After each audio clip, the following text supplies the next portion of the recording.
이 시간에는 가족 구원이라는 숙제라는 제목을 가지고 말씀 증거하도록 하겠습니다. 우리 제목을 함께 따라하도록 하겠습니다. 가족 구원이라는 숙제.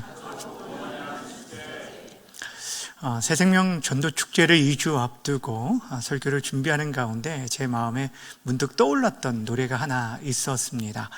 어렸을 때 참 많이 불렀던 노래였는데 최근에는 거의 불러본 기억이 없었는데 어떤 노래였냐면 우리의 소원은 통일이라는 노래였어요.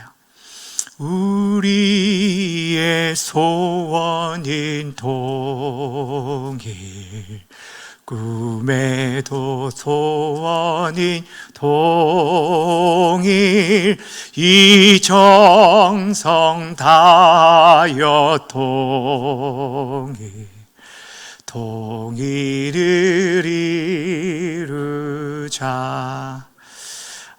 여러분, 이 노래를 제가 참 어렸을 때 부를 때는 가슴이 굉장히 뭉클하였고 온 나라가 정말 이 통일에 대한 염원을 가지고 있구나라는 그런 생각을 하게 되었어요. 근데 어느 순간부터인가 우리가 이 노래를 어느 좀 흘러간 옛 노래처럼 여기고 사람들 마음 가운데 통일에 대한 기대들이 점점 사라진 채 살아가고 있지 않나라는 생각이 들었어요. 전도축제를 준비하면서 이 통일의 노래가 어쩌면 우리의 가족 구원의 문제와 너무 닮지 않았나라는 그런 생각을 하게 되었습니다. 우리가 말로는 통일을 소원이라고 말하지만 그에 대한 기대가 많이 없는 것처럼 우리가 입버릇처럼 이 가족 구원이 우리의 가장 큰 제목이고 숙제라고 얘기를 하지만 실제로는 마음의 기대에서 너무 멀리 있는 것이 아닌가라는 생각이 들었습니다. 세계적인 복음 전도자인 D.L. 무디가 이런 말을 남겼습니다. 만일 당신이 매일 가족의 구원을 위해 기도하지 않는다면 당신은 가족 구원을 소원하는 것이 아니라 방관하고 있는 것이다 라고 말했어요. 사랑하는 여러분 정말 가족 구원을 소원하고 있습니까? 아니면 방관하고 있습니까? 이번 전도 축제를 앞두고 우리 마음에 묻어져 있는 이 전 가족 구원에 대한 그 마음들이 다시 한번 새롭게 되어지고 뜨거워지는 귀한 은혜가 있기를 바랍니다. 정우택 작가가 쓴 슬픈 천국이라는 소설책이 있어요. 제목이 뭐라고요? 슬픈 천국. 기쁨으로 가득해야 할 이 천국을 슬픈 천국이라고 제목을 했은 이유가 무엇일까? 그 내용을 잠깐 소개해드리면 이 소설책에 두 주인공이 있는데 신앙심이 매우 깊은 그런 유혜민이라는 아내가 나오고요. 양혜민 목사님이 아니라 유혜민 아내가 나오고, 그리고 세상에 빠져 살아가는 세상의 성공과 출세를 추구하는 김세상이라는 남편이 등장합니다. 그런데 이 아내는 남편의 구원을 위해서 정말 열심히 기도하고 전하고 또 그를 위해서 애쓰고 수고를 합니다.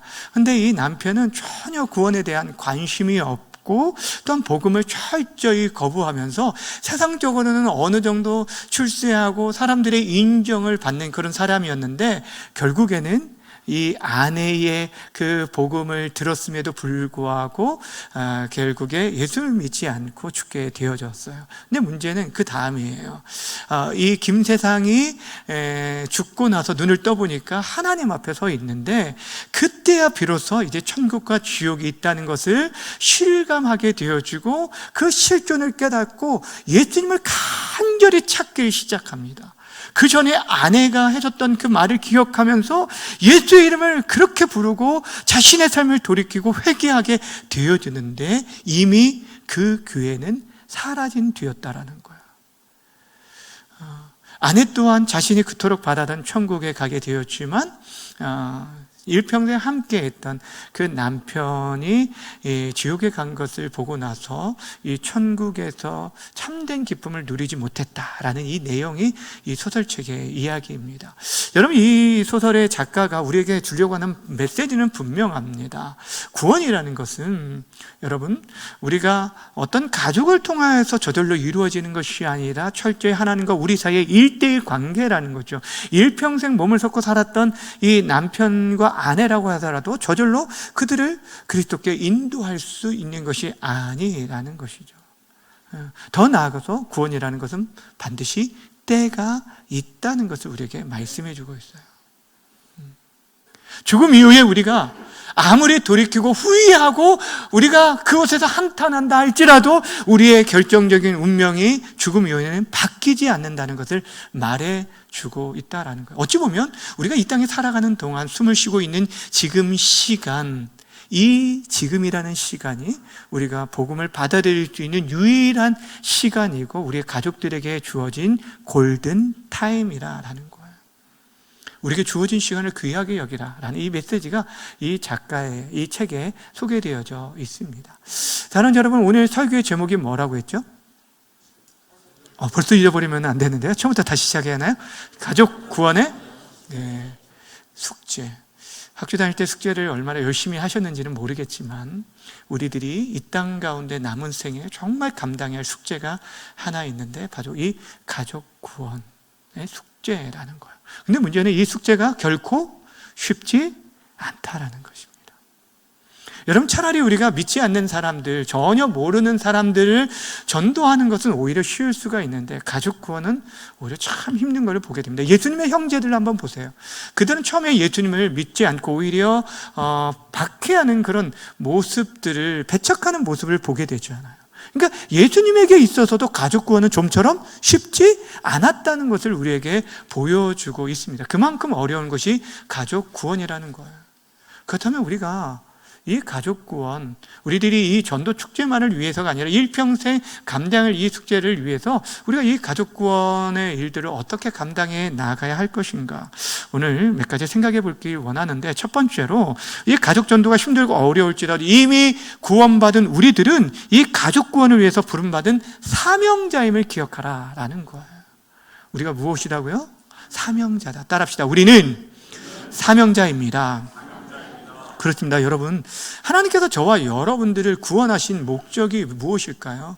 여러분 먼저 예수 믿게 하신 이유가 무엇일까요? 1차적으로는 여러분의 가족을 구원하라라는 것이었어요. 우리가 지난 달까지 살펴봤던 이 창세기의 말씀에, 특별히 창세기 45장과 50장의 이 요셉의 고백을 여러분 기억하십니까? 형들이 자신을 애굽에 팔았는데 그때 자신의 정체를 형들에게 밝히면서 이런 얘기를 합니다. 창세기 45장 5절 말씀 함께 읽겠습니다. 시작. 당신들이 나를 이곳에 팔았다고 해서 근심하지 마소서, 한탄하지 마소서. 하나님이 생명을 구원하시려고 나를 당신들보다 먼저 보내셨나이다. 아멘. 당신 나를 이곳에 팔았다고 한탄하거나 근심하지 마십시오. 하나님이 무엇하기 위해서요? 생명을, 당신들의 생명을 구원하기 위해서 나를 먼저 보냈습니다 라고 얘기하고 있는 것을 보게 됩니다. 이것이 바로 저와 여러분에게 맡겨진 사명이라는 것입니다. 사랑하는 여러분, 하나님께서 저와 여러분을 먼저 구원하신 것은 여러분의 가정의 파수꾼으로, 구원의 통로로 세우셨음을 믿으시길 바랍니다. 에스겔서에 보면 하나님께서 이스라엘 백성들에게 얘기하면, 특별히 에스겔 선지자에게 내가 너를 파수꾼으로 세웠다라는 얘기를 자주 하셨어요. 에스겔 33장 7절 말씀에 보면, 인자야 내가 너를 이스라엘 족속의 무엇으로 세웠다고요? 파수꾼으로 삼음이 이와 같으니 그런즉 너는 내 입의 말을 듣고 나를 대신하여 그들에게 뭐하라고 말하냐면 경고하라 라고 얘기합니다. 여러분, 파수꾼의 역할이 무엇일까요? 파수꾼 자체가 여러분 그들을 위험 가운데 건져주는 역할을 하는 자들이 아니로, 그들은 그 위험의 소식을 미리 알리는 역할을 하는 게 파수꾼이에요. 그러니까 나팔을 불어서 전쟁의 위협에 있을 때 그 사람들로부터 대비하도록 하기 위함인데, 만약에 그 나팔 소리, 경고의 말을 들었음에도 불구하고 자신이 피하지 않고 준비하지 않음으로 인해 당하게 됐다면 그 사람의 책임이지만, 만약에 그 위험이 있음에도 불구하고 나팔을 불지 않아서 그들이 대비하지 못함으로 인해서 죽음을 당하게 됐다면 그 핏값을 누구에게서 찾겠다고 말하냐면 그 파수꾼에게서 찾겠다라고 말씀하셨어요. 이게 너무너무 무서운 거예요.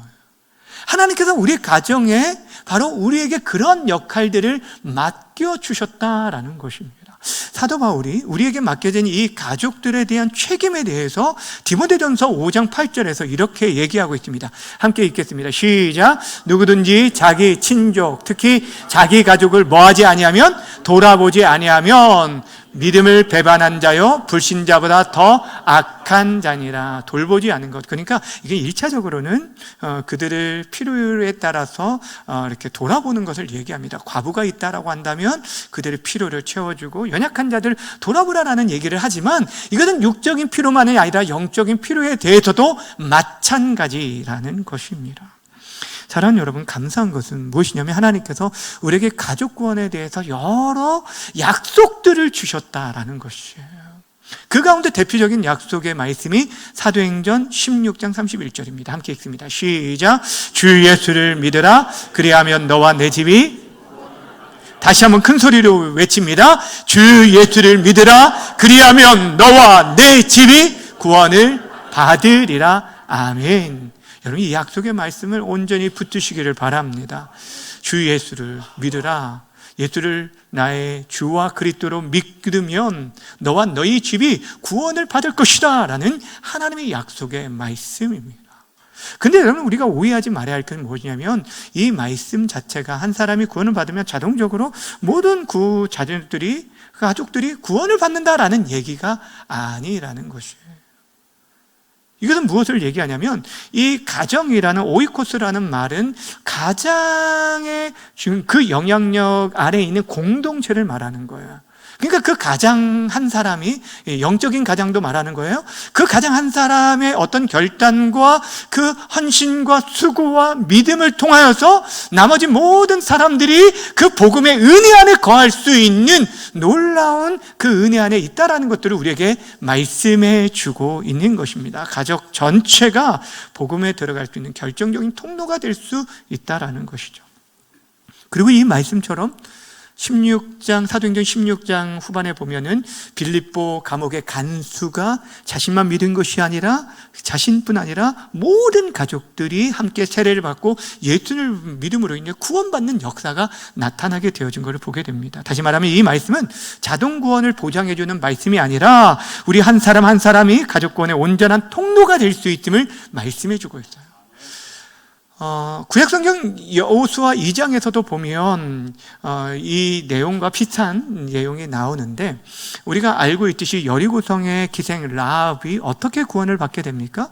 근데 이스라엘 정탐꾼을 숨겨주게 됩니다. 믿음으로 숨겨주고 그로 인해서 한 가지 약속을 받게 되는데, 그 약속이 무엇이냐면 너의 집에 붉은 줄을 달아내리면 우리가 그 여리고성을 점령하고 이 땅을 심판하게 되어질 때 그 붉은 줄 안에 있는, 그 집 안에 있는 모든 자는 누구든지 생명을 구할 수 있을 것이다 라는 약속이었어요.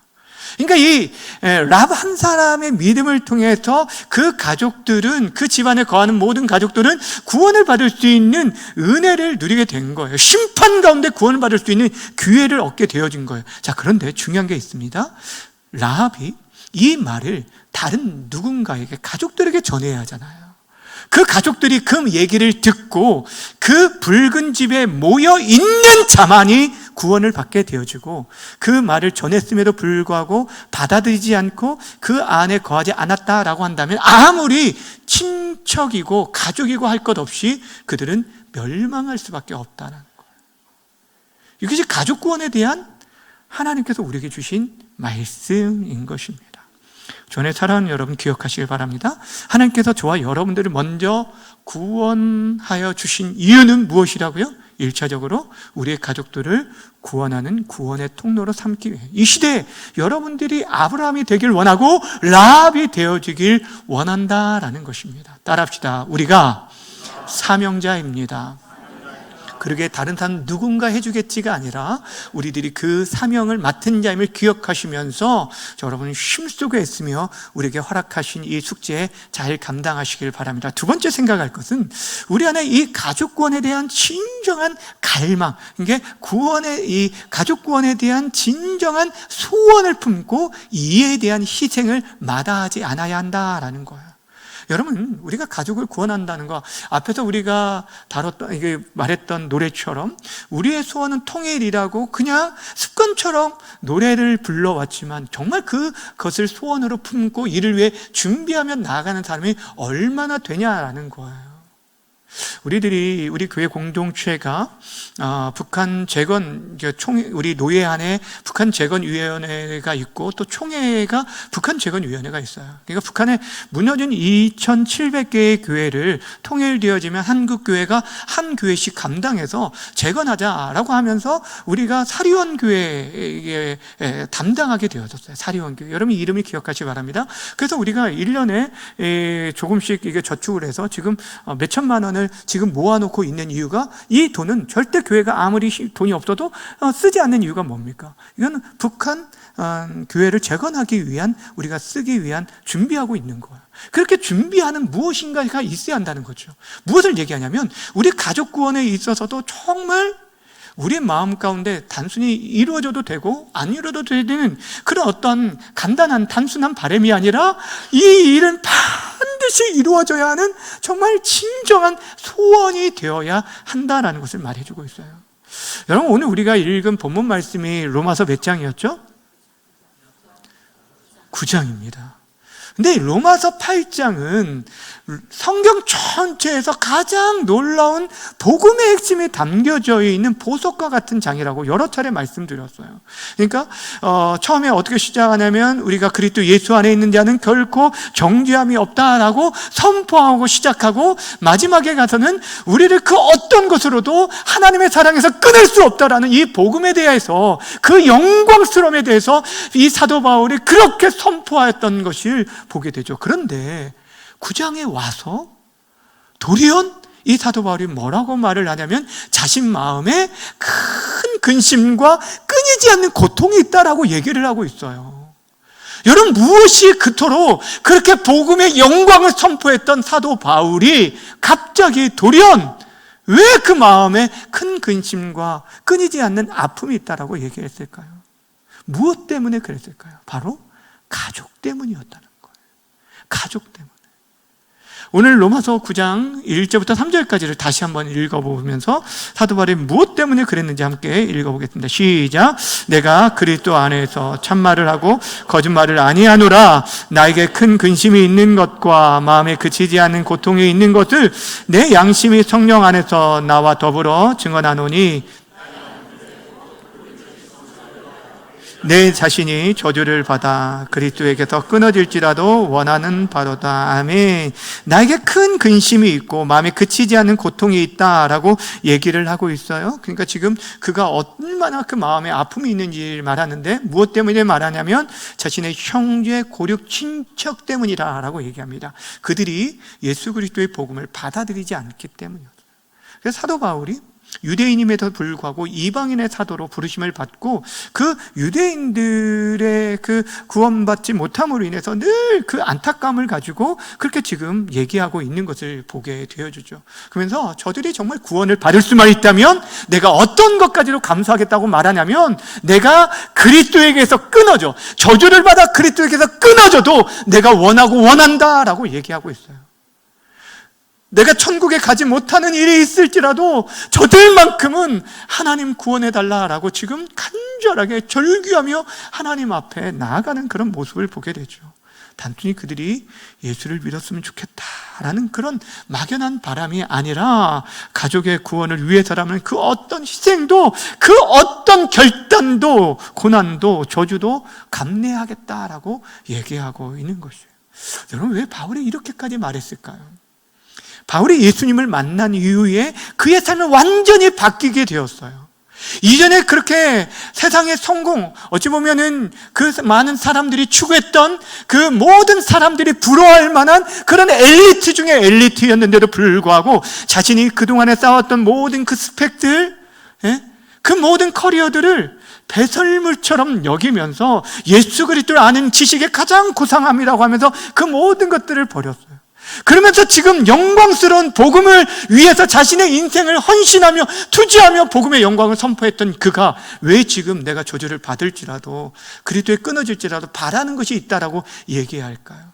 왜냐하면 복음을 받아들이지 않는 그 민족이, 그의 가족에 처할 그 운명이, 그 지옥 형벌이 얼마나 큰지를 너무너무 잘 알았기 때문에, 지옥이 분명히 있다는 것을 누구보다도 잘 알았기 때문에 사도 바울은 어찌하든지 이것만큼은 막아야겠다라는 그런 절절한 마음으로 지금 이 서신을 기록하였어요. 영국의 스펠전 목사님이 영적 무감각에 빠진 성도들을 향해서 이런 얘기를 했어요. 당신의 이웃과 가족이 지옥으로 가고 있는데도 당신의 눈에 눈물이 없다면 당신의 영혼은 이미 심각한 질병에 빠진 것입니다. 그들이 지옥에 가더라도 최소한 우리의 눈물을 밟고 가게 해야 하지 않겠습니까? 라고 얘기를 했어요. 그러니까 저들이 복음을 전혀 듣지 못한 채 지옥에 가게 해서는 안 된다라는 것이고, 우리가 전했음에도 불구하고 그들이 거부할 수 있을지 모르지만 최소한 우리의 눈물을 밟고 가게끔 해야 한다라는 이 말은 우리가 할 수 있는 최선을 다해서 우리가 애쓰고 수고해야 할 것을 말씀해 주고 있는 것이죠. 그럼에도 불구하고 믿지 않는 가족들의 구원을 전혀 생각하지 않고 살아가고 있다면 죄송한 말이지만 여러분들이 진짜 구원받은 자인지를 점검해보고 여러분이 천국과 지옥을 믿는 그리스도인인지 한번 자문해 보셨으면 좋겠습니다. 사랑하는 여러분, 오늘날 우리에게 진정 필요한 것이 바로 이 영혼에 대한, 우리 가족의 구원에 대한 진실한 소원입니다. 간절한 마음이에요. 마음으로부터 모든 것이 시작이 됩니다. 내 마음이 없는데 어떻게 그들에게 찾아가겠습니까? 마음이 없는데 어떻게 그들을 위해서 기도하겠습니까? 마음에도 없는데 어떻게 전도 축제를 위해서 함께 헌신할 수 있겠느냐는 거예요. 자녀들이 좋은 대학에 가지 못하거나 배우자가 승진하지 못하거나 큰 질병에 빠질 때 뼈가 마르는 고통을 느끼게 됩니다. 많은 사람들이 탄식을 하게 됩니다. 울게 됩니다.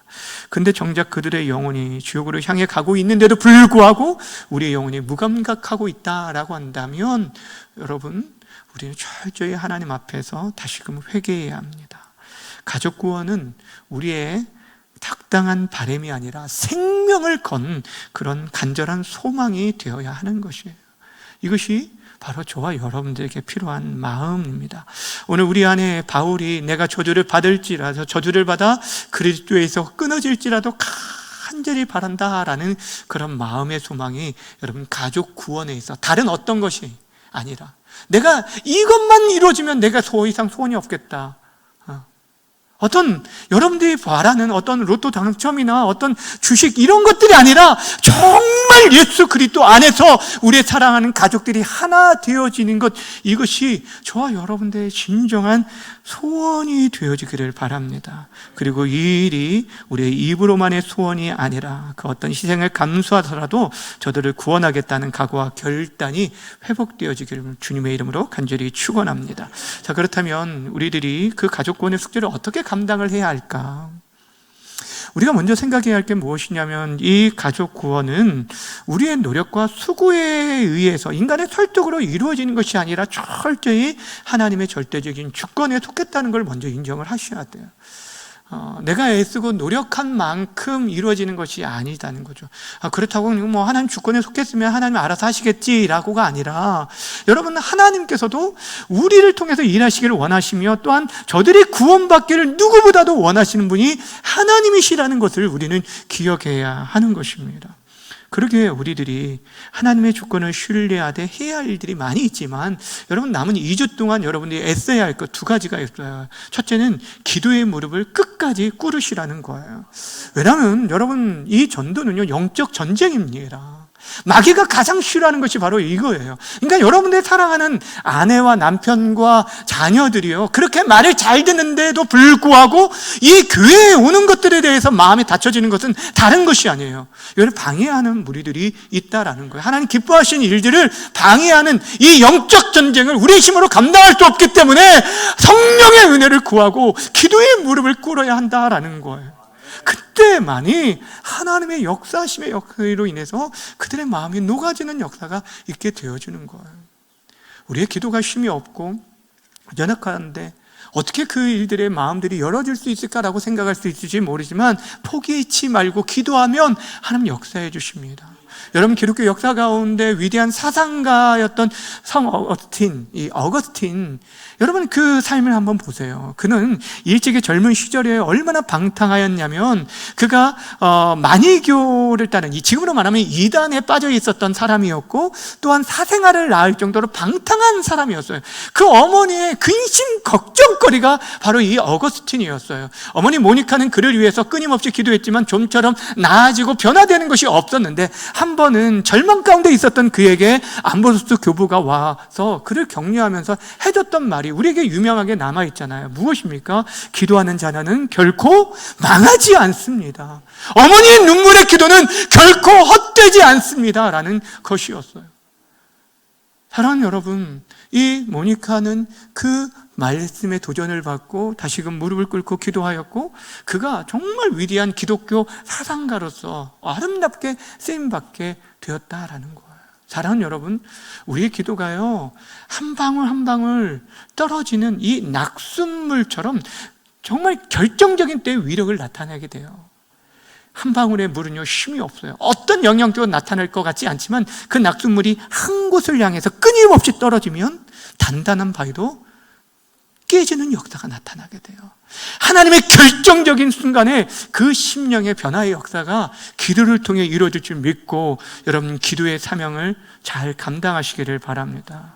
두 번째는, 여러분 남은 2주 동안 여러분이 할 수 있는 최선을 다해서 그들을 섬기시되 여러분의 삶을 통해 예수님을 보여주시기를 바랍니다. 누구를 보여주려고요? 우리는 성경을 통해서 하나님과 예수님을 볼 수 있지만, 불신자들이 읽을 수 있는 유일한 성경은 신자의 삶이다라는 말이 있어요. 다시 말씀드립니다. 불신자가 읽을 수 있는 유일한 성경은 신자의 삶이다. 여러분의 삶이 바로 성경이 되어진다는 거예요. 불신자들에게는 여러분의 말과 행동과 삶이 누구를 보여주고 있는지 한번 잘 보시라는 거예요. 왜 가족 전도가 어려울까요? 그들은 우리의 그 연약함, 치부 다 알거든요. 교회에서 우리의 삶과 가정에서 우리의 태도를 너무너무 잘 알고 있기 때문에 쉽게 그들을 교회로 이끄는 것이 쉽지가 않아요. 그럼에도 불구하고 여러분, 우리의 어떤 모습을 통하여서 구원하는 것은 아니지만, 우리는 그렇게 착한 행실을 통해서 우리가 어떤 전도지 가지고 와서 전는 내밀기보다 여러분이 전도지가 돼야 돼요. 여러분의 변화된 모습, 그들을 위한 정말 안타까운 마음을 가지고, 사랑의 마음을 가지고, 그들을 향한 주님의 마음을 가지고 섬기며 사랑할 때, 그를 통해 저들이 착한 행실을 통해 하나님께 영광을 돌리게 되고 주께 돌아오는 놀라운 역사가 있게 되어줄 것입니다. 주님의 사랑하는 여러분, 기억하시길 바랍니다. 어쩌면 하나님께서 저들을 만나주시는 주권적인 시간, 이 카이로스는 우리들의 시간, 우리의 생각과는 다를 때에 올 수 있죠. 우리가 복음을 전하였을 때 곧바로 주님 앞에 돌아오는 가족들이 있습니다. 우리가 해마다 전도 축제를 할 때마다, 새생명 축제할 때 이렇게 가족들이 돌아오는 일들이 있고, 이렇게 함께 예배하는 분들도 있습니다. 이 자리에 계신 우리 남편분들도 계십니다. 그런데 어떤 분들은 잘 이렇게 오랫동안 기도해도 그렇게 되지 않고, 결정적인 순간이 임종 전에 그렇게 돌아오는 분들도 저는 봤습니다. 근데 그때를 우리가 알지 못하기 때문에 포기하지 말고 그렇게 그들을 섬기라는 거예요. 어찌 보면 그들에게 있어서 이번 전도 축제가 우리가 복음을 전할 수 있는 마지막 기회가 될 수도 있어요. 그래 마지막 골든타임이 될 수도 있다라는 거예요. 사랑하는 여러분 남은 시간 무엇을 하고 있습니까? 여러분의 가족을 위해 정말 기도하고 계십니까? 그를 사랑으로 섬기고 있습니까? 우리를 맡겨진 사명이 있다는 것을 기억하시면서 함께 이 일들에 헌신해 주기를 다시 한번 부탁을 드립니다. 준비된 영상 함께 보도록 하겠습니다.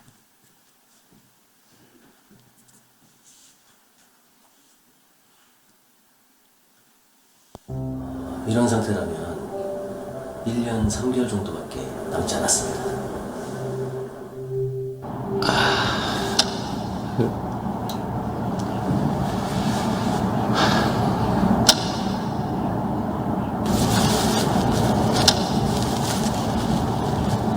이거 아직 뭐 해야 될 게 많은데 이게 이제 다 물거품이 되는가.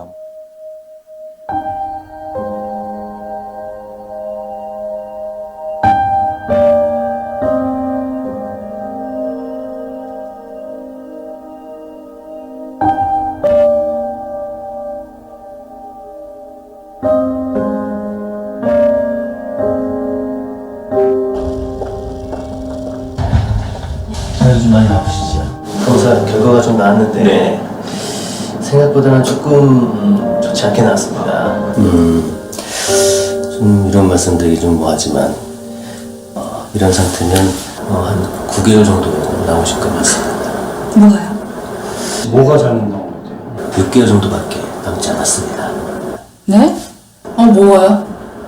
결과서를 좀 드릴 테니까 차근차근 보고 계시면 제가 다 갔다 와서 다시 자세히 설명을 드리겠습니다.